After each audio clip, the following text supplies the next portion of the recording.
شنونده های گرامی رادیو آزادی سلام بر شما. قرار است نشست بروکسل به تاریخ 5 ماه اکتبر سال جاری میلادی برگزار گردد و در این نشست نماینده های از 70 کشور و 30 سازمان بین المللی حضور به هم میرسانند و در مورد افغانستان و ادامه کمک ها و تعهدات جدید جامعه جهانی با حکومت افغانستان صحبت و بحث می نمایند.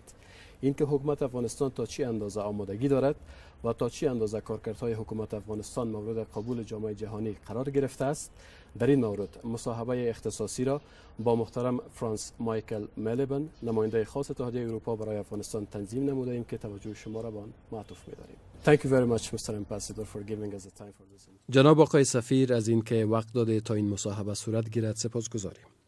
در آغاز می‌خواهم در رابطه با تعهدات حکومت وحدت ملی، البته در مورد موضوعاتی که جامعه جهانی در پیوند با آنها نگرانی دارد و اینکه حکومت افغانستان تا چه اندازه توانسته به تعهداتش جامعه عمل بپوشاند، نظر شما را داشته باشیم.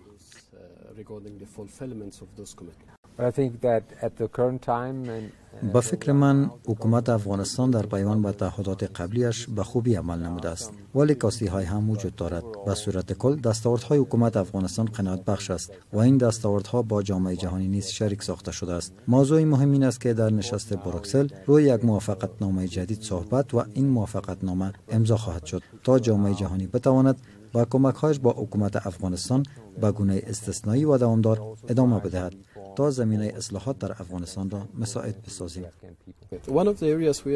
یکی از ساحاتی که حکومت افغانستان تعهد نموده تا بالایش کار نماید مبارزه با فساد است و همچنین قضیه مشهور کابل بانک که چند قبل شما نیز در موردش صحبت نموده بودید. نظر شما در مورد چیست؟ ما در مورد فساد و مبارزه با فساد در افغانستان نگرانی های خویش را داریم، ولی ناگفته نباید گذاشت که کارهای هم در این عرصه صورت گرفته است و شخص خود رئیس جمهور این مبارزه با فساد را رهبری می کند که اتحادیه اروپا و جامعه جهانی از اقدام رئیس جمهور ستایش می نماید. هفته قبل با یک گروه از متخصصین بین المللی صحبت داشتیم، برای چگونگی مبارزه با فساد در افغانستان بحث نمودیم. اجماع نظر این بود که باید کارهای پیشتر صورت بگیرد و موضوعی که لازمی پنداشته می شود این است که در نشست بروکسل روی مکانیزم همکاری های جامعه جهانی با حکومت افغانستان در امر مبارزه با فساد تجدید نظر صورت بگیرد و در قالب یک پلان و یا هم به مانند مرکز عدلی و قضایی مبارزه با فساد عمل صورت گیرد.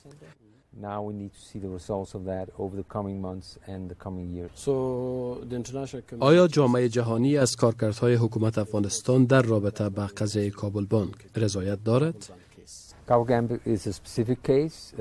قضیه کابل بانک یک قضیه مشخص است و کارهای قناعت بخش در پیوند به آن صورت گرفته است، ولی کمی و کاستی که در پیگیری آن وجود دارد سبب نگرانی ما شده است که خواهان تعهد جدی حکومت و پیگیری آن از سوی حکومت می باشیم و باید کارهای بیشتر صورت بگیرد.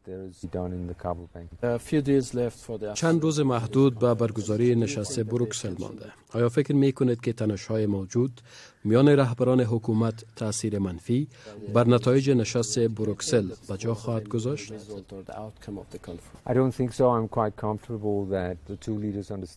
من چنین فکر نمی کنم. من مطمئن هستم که هر دو رهبر درک نمودند که باید در نشست بروکسل با گونه واحد عمل نمایند و جامعه جهانی بالای افغانستان توجه جدی دارد و چندین نشست در نیویورک هم در پیوند با کمک ها و موضوعات افغانستان تدویر شده است و حمایت قوی از افغانستان در نشست بروکسل وجود دارد و رهبری افغانستان باید درک نماید که در نزد جامعه جهانی ثبات سیاسی در افغانستان بسیار مهم می باشد تا زمینه همکاری موثر جامعه جهانی با حکومت افغانستان مساعد شود تا افغانستان با سوی صلح و ثبات دائمی راهنمون شود و این پیام به گونه بسیار واضح در نشست بروکسل با شکل دو جانبه و در جلسات عمومی بیان خواهد شد و روی آن تاکید صورت خواهد گرفت.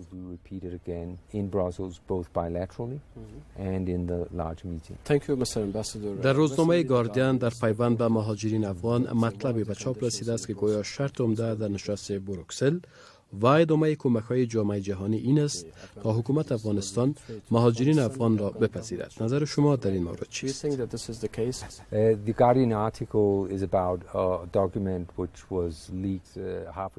مطلب گاردین خبر کهنه است که مربوط به 1.5 سال قبل می شود که ارتباط با حال و نشست بروکسل ندارد. البته اتحادیه اروپا کوشش دارد تا موضوع و مشکل مهاجرین غیرقانونی را به گونه مشترک حل نماییم و در تلاش هستیم تا راه‌های حل عملی را در این خصوص دریابیم. ولی این موضوع از نگاه سیاسی برای سیاسیون اروپایی حائز اهمیت می باشد، چون برای مردم باید پاسخ مشخص در مورد مهاجرین داشته باشند.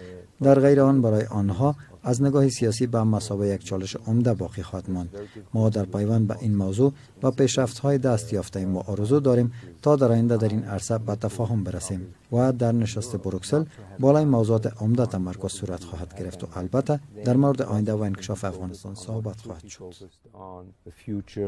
Developing the country in making sure that Afghanistan becomes an attractive place for all that.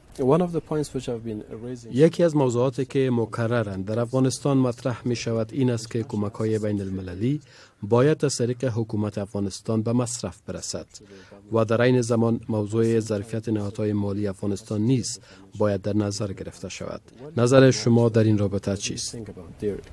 It's a difficult balance because on one side we know if you give assistance to government توازن مشکل است، به خاطر که از یک سو اگر کمک هایی که از سوی حکومت افغانستان به مصرف برسد موثریت بیشتر خواهد داشت چون به مردم بیشتر میرسد و از طرف دیگر خطر سوء استفاده و فساد در کمک های داده شده به حکومت افغانستان هم متصور می باشد که به یقین سبب خواهد شد تا قسمت از کمک ها ضایع شود. اقدامی که از سوی اتحادیه اروپا انجام خواهد گرفت این است که قسمت عمده از کمک های جامعه اروپا از طریق بودجه حکومت به مصرف برسد، البته تحت شرایط جدی دو جانبه، و این اقدام امتحانی خواهد بود. با توجه به خطرات موجود در این قسمت ما از این پروسه نظارت جدی خواهیم نمود. آرزو داریم تا سیستم مالی تقویت شود، چون در صورت تقویت شدن موثریت آن هم در بخش کمک های جامعه اروپا و پول های مالیات دهندگان افغان و هم سایر کمک کننده ها احساس خواهد شد و امیدواری وجود دارد که نشان بدهیم این طریقه بهتر می باشد. نهایتا امیدوار هستم تا سایر کشورها را نیز متقاعد بسازیم تا از طریق بودجه افغانستان کمک نمایند و کمک ها به مصرف برسد، ولی حکومت افغانستان به تعهد جدی در امر مبارزه با فساد داشته باشد تا یک سیستم قوی ایجاد گردد. not only us with our money but the Afghan people in the longer term. To have the last question. با عنوان سوال اخیر، مردم افغانستان به نتایج نشست بروکسل زیاد خوشبین هستند. پیام شما برای مردم افغانستان چیست؟ We are now set to embark ما با حکومت افغانستان در آغاز یک مرحله جدید از همکاری ها قرار داریم. نشست بروکسل روی دو تغییر عمده در همکاری جامعه جهانی با حکومت افغانستان تمرکز خواهد کرد. اولین و بسیار تغییر مهم در همکاری جامعه جهانی با حکومت افغانستان این است که تمرکز روی موفقیت در روند صلح صورت بگیرد. تا موفقیت در جنگ اگرچه مشکلات در پروسه صلح موجود است، ولی 4 سال پیش رو موجود است تا بالای این پروسه کار صورت بگیرد و در این مدت 4 سال جامعه جهانی با دولت افغانستان کار خواهد نمود تا به اهداف تعیین شده نائل آیند. و موضوع دوم این است تا اجماع منطقوی ایجاد شود تا کشورهای همسایه بیشتر از پیش با افغانستان همکاری نمایند و هم مسئولیت بیشتری در قبال مسائل صلح و ثبات در افغانستان احساس نمایند. ما هم می‌دانیم که رقابت‌های استراتژیک و مشکلات داخلی سبب شده تا اوضاع در داخل افغانستان وخیم شود که باید برای این مشکل راه حل جستجو شود. من امیدوار و خوشبین هستم به کنفرانس بروکسل و کمک‌های برای 4 سال دیگر هم عالی خواهد بود و کوشش شود تا نسبت به 4 سال قبل در 4 سال آینده توجه بیشتر مبذول شود و بیشتر استفاده صورت گیرد. بسیار تشکر.